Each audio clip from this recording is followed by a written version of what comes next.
Greetings, kind and gentle souls. It is I,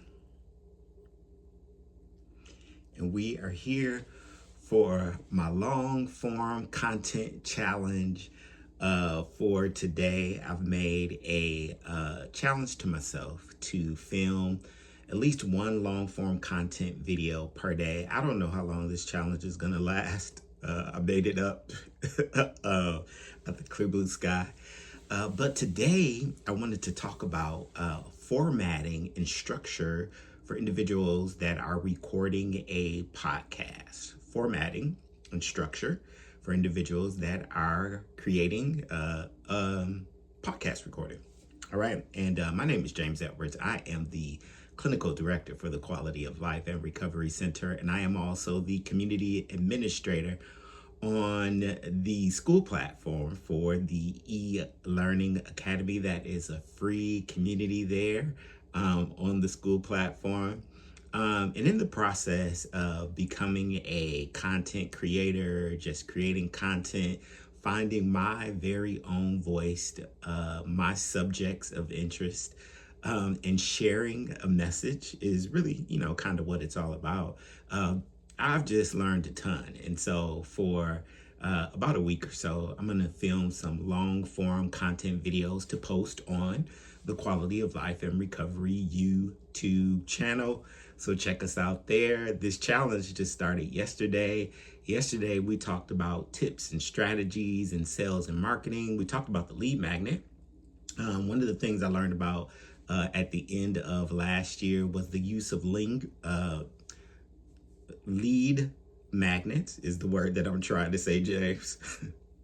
Lead magnets to obtain new members to your ecosystem, to your community, and retain or engage current members to your community and your ecosystem. And so that's what we're all about. I created a few lead magnets in the last 90 days for different challenges, different seminars I have run. I've decided to do a psychoeducational seminar every month in order to do what? Just to build content, right? And so one of the ways that people have been sharing their message and finding their voice is through podcasts. Now, for me, I'm thinking podcasting is really nothing new.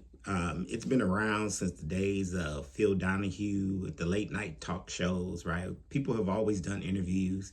But the podcast situation is a little bit different. And I guess from my understanding, there are a few different formats for podcasting because you can do an in-person interview with a person where they're sitting across from you and you have a podcast studio, right? Or either you can do it through audio. And so as you can see, the recordings here are going to be unscripted because they say that is the stuff that interests people. When it comes to long form content, James, they say people want to see the bloops, the blunders. They want to hear the ums, the stutters, and you mess up words. So that's what we are doing. But the format and structure, when it comes to format and structure, I was really just thinking about what you are going to say in the course of the podcast, making sure that you have a topic and or a theme. For myself with the Quality of Life and Recovery Center, usually we have a theme every year. I think that's been going on for the last 3 years. This year, the theme is lifetime value. I forgot. I haven't said it in so long. But the theme is lifetime value. And that comes from a sales and marketing concept called customer lifetime value, which is the amount of money that a customer spends with you as they are engaging with your product or your service. And so I took off the customer part because I don't have a whole ton of customers. I do have some now, but I don't have a whole ton of customers. And so I just decided to call it lifetime value and to take a look at areas of interest to individuals in the course of their lives. And so whether you're 10 years old, 40 years old, or 80 years old, some of the concepts that we will cover in 2025 will be of interest to you. You probably will find these things of value. And the topics that I took are taken from the Valued Living Questionnaire, which comes from acceptance and commitment therapy. If you are wondering why a lot of the content I utilize is related to mood, emotion, and behavior, it's because by day, I am a licensed associate counselor. And so the process of behavior change, self exploration, self development, and just change overall is something that I really, really love. And I don't think it will ever get boring.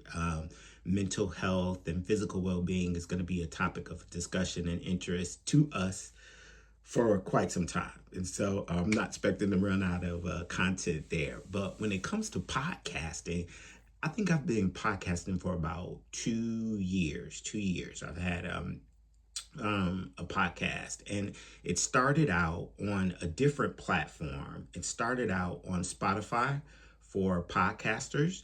And Spotify for podcasters was pretty cool. I like their editing tools. However, when I was recording, there would be a lot of audio glitches. Sometimes the calls would drop in the middle of an interview, of a podcast. And so I decided to switch to a different platform. And so I think I'm going to say for about the last year and a half, I've been using Podbean. And so Podbean is a pretty cool platform as well. It has a lot of editing tools. They have some AI companionship tools there as well that you can use to kind of clean up and edit your podcast. And so I've been using Podbean, but the thing that I found interesting today is I went into the analytics. I'm going to try to talk a little bit more about numbers, which is an area I am not that great at and not that comfortable with. But the best way to get better and to become more comfortable is to address the issue, right? So that's what we're doing. And so I looked at they have what's called listening stats in Podbean. And it categorizes your listening level, and it determines whether or not you're a newbie, you're a novice, you're a professional, you're a scholar, or you're a master. And that all comes down to the amount of hours, listening hours, that people have actually listened to your podcast. And so I looked at mine today, and my listening level is, I'm a novice, current level. But at the level of a novice, people have listened to my podcast for over 44 hours and 28 minutes. So somebody somewhere in the world has been listening to my podcast. And so have I monetized on my podcast platform yet? No, but I am considered VIP. I have got the VIP rating, and I have only published 3 podcasts in Podbean. And that's the other thing I wanted to talk about too, is so there are so many different platforms that you can publish your podcast to. Once you've recorded it in Podbean, you can send it to Spotify, you can send it to Apple, you can send it to iHeart. And so for the most part, when it comes to the podcasts that I've recorded, I've only been posting them on YouTube. And the other thing I wanted to talk about too is using Zoom, because with Zoom, if you record a video session in Zoom, it will record the audio for you. Not only will it record the audio, but it will also give you text. And with the audio, what you can do is convert it into a podcast. So I haven't quite figured that out, but that is definitely something I would want to do. And then with the text that is transcribed from your video recordings in Zoom, you can make that into a blog. Or if you are a tweeter and you're still using Twitter, which is now called X, you can use text clips and put clips from your video recording into X. And it could be, just different posts on whatever platform you're using. And I guess that could work for Facebook. That could probably work for Instagram as well. And so there's just a lot that you can do with a podcast. Number one, to find your voice. Find your voice is the word I'm trying to say, and to carry your message. With the Quality of Life and Recovery Center, we describe ourselves as a values driven experiential approach to behavior change, self exploration, personal and professional development. So that is our message. And that is my long form content video for today.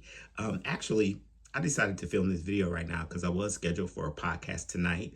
But my guest said she's going to be, she lives in California and she's going to be in town next weekend. So maybe we will actually just sit down somewhere and record the podcast in person. So we're going to see how that works out. I had to reschedule my podcast for tonight. But so join us next week, Sunday, on the Quality of Life and Recovery podcast with special guest Leslie Cunningham. And I'm trying to think of any more events that we have coming up this month. We don't really have anything else coming up this month, but I do want to share that our next psychoeducational seminar for the Quality of Life and Recovery seminar for the Quality of Life and Recovery Center is the word I'm trying to say, James, will be March 27th at 6 p.m. Mountain Standard Time, 7 p.m. Central Standard Time, 8 p.m. Eastern Standard Time. It is going to be a 1-hour psychoeducational seminar, and we are going to be talking about the keys to compassion, feeling, and emoting in the age of artificial intelligence. So it's going to be a cool talk. There'll be some great information exchange, so you want to make sure you join us. You can register for that psychoeducational seminar in March on Eventbrite. And I'm going to post the link to the Eventbrite link wherever I decide to post this video, which more than likely it will be posted on YouTube.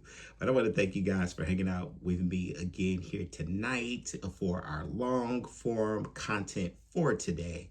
My name is James Edwards, and I am wishing you all a great evening and a lovely and productive work week. Have a good night.